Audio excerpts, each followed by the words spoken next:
मैं Prabhjot Singh, bureau chief Indian time news network से। आज हम लोग आ पहुँचे हैं ऐसी ही शख्सियत से मिलने जिन्हें किसी भी जान या पहचान की ज़रूरत नहीं है, जिनका नाम ही काफ़ी है, जो 2 बार विधायक रह चुके। 2017 में इन्हें टिकट तो क्लियर हुई, पर ये जीते नहीं। इस बार पार्टी ने फिर से इनके ऊपर विश्वास दिखाते हुए इन्हें एक बार फिर से अपना प्रत्याशी घोषित किया है। प्रत्याशी घोषित होने के बाद इनके जो समर्थकों में उत्साह भरपूर देखा जा रहा है। आज हम उन्हीं शख्सियत से मिलने उनके निजी आवास पे आ पहुंचे हैं, जावेद अहमद सिटी रिपोर्टर के साथ। आइए कुछ वार्तालाप करते हैं उनके साथ और देखते हैं कि आने वाले समय में वो हमारे शहर के लिए या हमारे उत्तर प्रदेश के लिए क्या कर रहे हैं, कैसे नहीं करते हैं।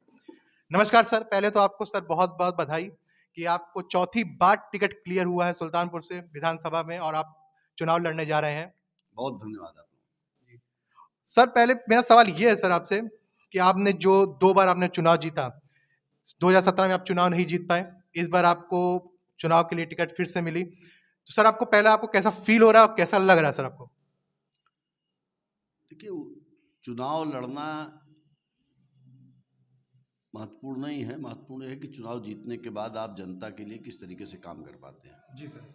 और इस बात का ज़रूर उत्साह है कि पिछले 5 वर्षों में भारतीय जनता पार्टी के शासनकाल में जिस तरह से आम जनता के हितों की उपेक्षा हुई है, उनके जनप्रतिनिधियों ने जनता के प्रति जो उदासीनता का और उपेक्षा का रवैया अपनाया है, और हम लोग ज़मीन से जुड़े हुए लोग हैं, जनता के बीच में राजनीति करने वाले लोग हैं, तो ये ज़रूर लगता है कि अवसर मिले तो जनता की बेहतर सेवा की जा सकती है, और 5 सालों में जो कष्ट जनता ने झेला है उससे कुछ राहत उसको दिलाई जा सकती है। लेकिन जैसा होता है सर कि मतलब 5 साल भी सत्ता में भाजपा है। आप 2 बार विधानसभा में जीते, 2 बार आपने कार्य किया सुल्तानपुर के लिए। आपको क्या लगता है कि आपके समय में जो हुआ, वो आप इस समय बेटर हुआ कि नहीं हुआ? कैसा आपको लगा? नहीं, वो तुलना तो तब होती जब इस समय में कुछ हुआ होता। जी। इस 5 सालों में तो कुछ हुआ ही नहीं। जी सर। या तो जो हमारी सरकार के समय में लंबित विकास कार्य थे उनका फीता काट करके उद्घाटन करके सरकार ने श्रेय लिया है, नई योजना तो कोई आई नहीं। मैंने अपने 10 साल के कार्यकाल में सुल्तानपुर अपने विधानसभा क्षेत्र में गोमती नदी के ऊपर 3 पुल बनवाए। एक कटावा महमूदपुर घाट पर, दूसरा पुल पास हुआ मलिया खुर्द मुंशीगंज घाट पर, तीसरा पुल पास हुआ सिरवारा कमनगढ़ घाट पर। इसके अलावा विद्युत वितरण की व्यवस्था को सुदृढ़ करने के लिए 4 बिजली के सब स्टेशन, एक लोलेपुर बाईपास पर, एक रामनगर कोट में, एक शंकरगढ़ में और एक पकड़ी में लगाया गया। सुल्तानपुर का बस स्टेशन नया हमारी समाजवादी पार्टी की सरकार के दौरान बना। सुल्तानपुर में मिनी ट्रॉमा सेंटर हमारे प्रस्ताव और प्रयास से स्थापित हुआ। सुल्तानपुर में महिला चिकित्सालय की 100 बेड की नई इमारत हमारे कार्यकाल में स्थापित हुई। सुल्तानपुर जिला चिकित्सालय को 6 वेंटिलेटर हमारे कार्यकाल में मिले, जिसको कि स्टाफ उस समय नहीं उपलब्ध था। 5 साल के कार्यकाल में स्टाफ भी भाजपा के सरकार में नहीं उपलब्ध हो सका, और कोरोना काल के दौरान दर्जनों लोगों ने मात्र वेंटिलेटर न होने के कारण दम तोड़ा। इसके अलावा 150 किलोमीटर से ज़्यादा नई सड़कें बनी होंगी, 1500 से ज़्यादा नए हैंड पाइप लगे होंगे, 500 से ज़्यादा सोलर लाइट लगी होगी, और इसके भी अतिरिक्त विकास की करोड़ों की ऐसी योजनाएं, लोहिया आवास 28 लोहिया ग्राम हम लोगों ने घोषित कराए अपनी सरकार में, करीब करीब 20 के आसपास जनेश्वर मिश्रा ग्राम घोषित कराए, और तमाम सरकारी योजनाओं को ला करके सुल्तानपुर को क्षेत्र विधानसभा क्षेत्र को विकसित करने का पूरा प्रयास किया गया। जावेद अहमद जी सिटी रिपोर्टर हैं। इनका एक आपसे सवाल था जो आपसे ये करेंगे। सर नमस्कार। जी नमस्कार। सर मेरा सवाल है, सर सर आपने इस बार 188 विधानसभा के लिए कौन सी योजना लाए हैं सर? ये हम जानना चाहते हैं और जनता भी हमारी जानना चाहती है। देखिए, सुल्तानपुर शहर जाम की समस्या से बहुत बुरी तरीके से पीड़ित है, और शहर की जनता की सबसे बड़ी समस्या मुझे लगता है इस समय यही है, और उसका हल हम इस तरीके से करना चाहते हैं। भाजपा की सरकार में 5 सालों में सिर्फ अतिक्रमण हटाने के नाम पर गरीबों को रोजी रोटी छीनने का काम किया गया। हम चाहते हैं कि गरीबों का रोजगार भी न छीना जाए और शहर की यातायात व्यवस्था भी बेहतर हो। तो अगर हम सत्ता में आते हैं और हमको मौका मिलता है तो यातायात व्यवस्था को सुदृढ़ करने के लिए जो ट्रैफिक लाइट सिग्नल होते हैं उनकी स्थापना का प्रयास किया जाएगा। फुटपाथ दुकानदारों को वो बसाने के लिए शासन से बात करके कुछ दुकानें बनवाने का प्रयास किया जाएगा। पिछली सरकार में थे तो किसान बाजार के नाम पे 500 दुकानें बनवाने के लिए माननीय मुख्यमंत्री जी से अनुमति हमने प्राप्त की थी, लेकिन दुर्भाग्यवश जमीन उसके लिए आवंटित होती, जमीन की तलाश पूरी होती, उसके पहले हम लोगों की सरकार चली गई, तो वो काम अधूरा रह गया। उस काम को पूरा कराने का प्रयास किया जाएगा। इसके अलावा बहुत से लोगों ने पीडब्ल्यूडी की ज़मीनों का अतिक्रमण कर रखा है। उसमें सरकारी विभागों से लेकर के निजी लोग तक कोशिश की जाएगी कि उनके वो अतिक्रमण हट करके और सड़कों को और ज़्यादा चौड़ा किया जा सके। तो एक तो ये प्रयास है।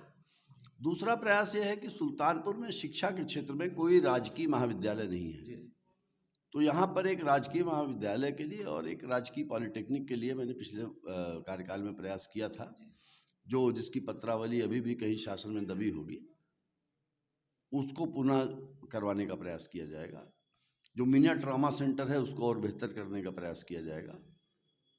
और इसके अलावा जो भाजपा के शासनकाल में व्यवस्था इतनी बिगड़ गई है कि तमाम सड़कें जर्जर पड़ी हैं, जो राजमार्ग हैं उन पे गड्ढे बने हुए हैं, अंदर की सड़कों की तो बात ही छोड़ दीजिए, उनका सुदृढ़ीकरण और चौड़ीकरण या मरम्मत जो भी आवश्यक होगा वो करवाया जाएगा।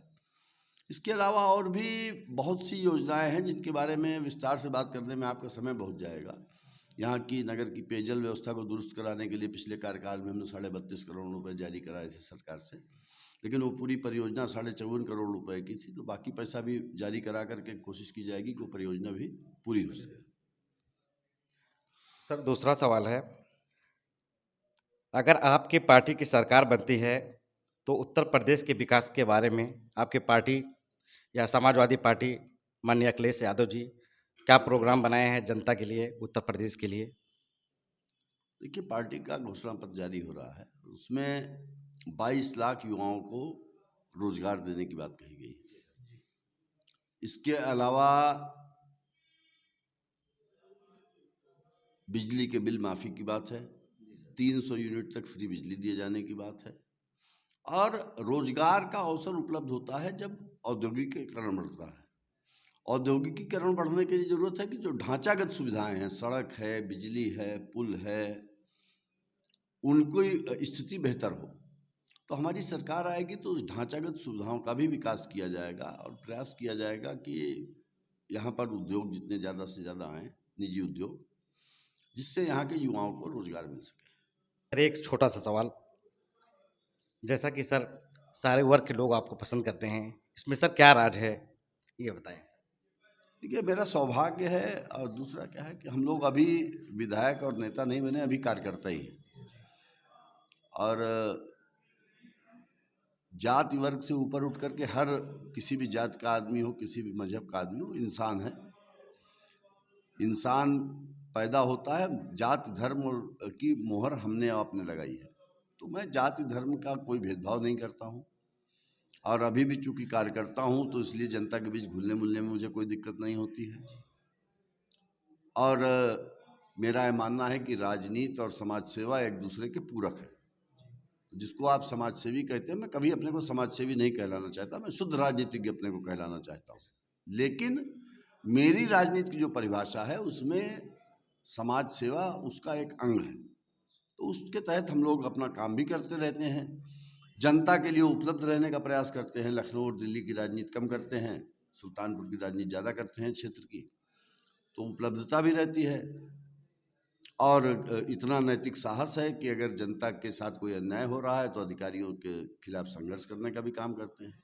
नहीं अभी सर मैंने देखा है आपको कई जगह ब्लड वगैरह आपका कोई ग्रुप चलता है जिसमें आप गरीबों को और जो परेशान लोग ब्लड आप देते हैं, सर ये आपकी कौन सी संस्था है जो आप मदद करते हैं लोगों की, इसके बारे में भी सर जानना चाहते हैं। ये काम तो हम लोग काफ़ी दिनों से कर रहे थे इस पर, लेकिन पिछले कोरोना 2020 में हम लोगों ने साथी हाथ बढ़ाना के नाम से एक अभियान चलाया था, जिसमें कोरोना में के समय जब लॉकडाउन चल रहा था तो बहुत से गरीब परिवारों को भोजन का संकट हो गया था, तो लोग जन सहयोग से लोगों में रोज 600-700 लोगों को भोजन कराने का काम करते थे हम लोग। और उसी साथी हाथ बढ़ाना अभियान के तहत रक्तदान का भी काम करते हैं। बहुत से साथी हैं हमारे जो रक्तदान करते हैं, मैं स्वयं भी रक्तदान करता हूँ। और इसके अलावा और भी जैसे बताया मैंने कि ऑक्सीजन कंसंट्रेटर खरीद करके हम लोगों ने रखा जनता की सुविधा के लिए। तो ये हमारे राजनीति का ही एक अंग है, उसको साथी हाथ बढ़ाना का नाम दे दिया गया है। सर, जीत के बारे में क्या ख्याल है कि इस बार आपकी सरकार भी बनेगी और आप भी जीतेंगे? देखिए, पहले से ये कहना कि हम जीत गए हैं या जीत रहे हैं या अहंकार होगा, लेकिन मेरा विश्वास है कि 1 लाख से ऊपर मत इस बार समाजवादी पार्टी को सुल्तानपुर विधानसभा क्षेत्र में मिलेगा। मेरे एक छोटा सा एक सवाल आपसे और है। अभी 2-3 दिन पहले की बात है, प्रयागराज में जो हुआ स्टूडेंट के साथ, बहुत ही भयावह स्थिति हुई और स्टूडेंट को मतलब लकड़ी के कुंदों से मार के दरवाजों को तोड़ के उनको निकाल के मारा गया। सर, उस पे आपका क्या विचार है? उत्तर प्रदेश में सरकार गुंडागर्दी कर रही है और इसका जुल्म अंग्रेजी राज की याद दिलाता है।